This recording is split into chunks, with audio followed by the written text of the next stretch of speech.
Hi friends, good evening. எல்லோரும் எப்படி இருக்கீங்க? நல்லா இருக்கீங்களா? இன்றைக்கி வந்து பார்த்தீங்கன்னா, நம்ம தோட்டத்தில் நிறைய சுண்டக்காய் வந்து விளைஞ்சிருந்தது.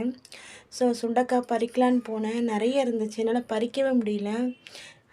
ஸோ எனக்கு எனக்கு வந்து கொஞ்சம் போல் தேவைப்பட்டது.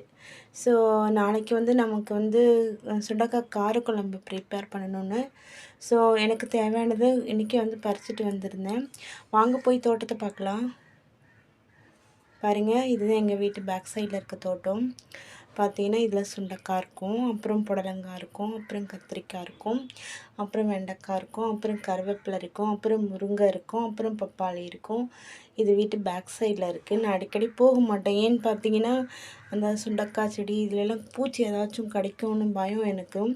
ஸோ அடிக்கடி நான் போக மாட்டேன். எப்போயாச்சும் ஒரு டைம் போயிட்டு நான் வந்து தேவையானது மட்டும் பறிச்சுட்டு வருவேன். இன்றைக்கி சுண்டக்காய் வேணும்னு தோணுச்சு, யாராச்சும் கேட்டால் பறித்து கொடுப்பேன்னா.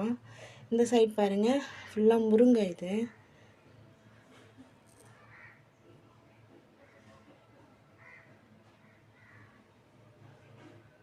சூப்பராக இருக்கா? ஆல்ரெடி நான் காமிச்சிருப்பேன். இது எங்கள் முருங்கை மரம். தோட்டத்தில் நிறைய புடலங்காய் வந்து நிறைய பிஞ்சு விட்டுருக்கு ஃப்ரெண்ட்ஸ். நிறைய குட்டி குட்டி புடலங்காய் நிறைய இருந்துச்சு. இன்றைக்கின்னு பார்த்தீங்கன்னா, இன்றைக்கி வந்து பார்த்தீங்கன்னா நான் போகிறதுக்கு முன்னாடியே பார்த்தீங்கன்னா ஒரு சிட்டுக்குருவி வந்து கூடு கட்டியிருந்தது.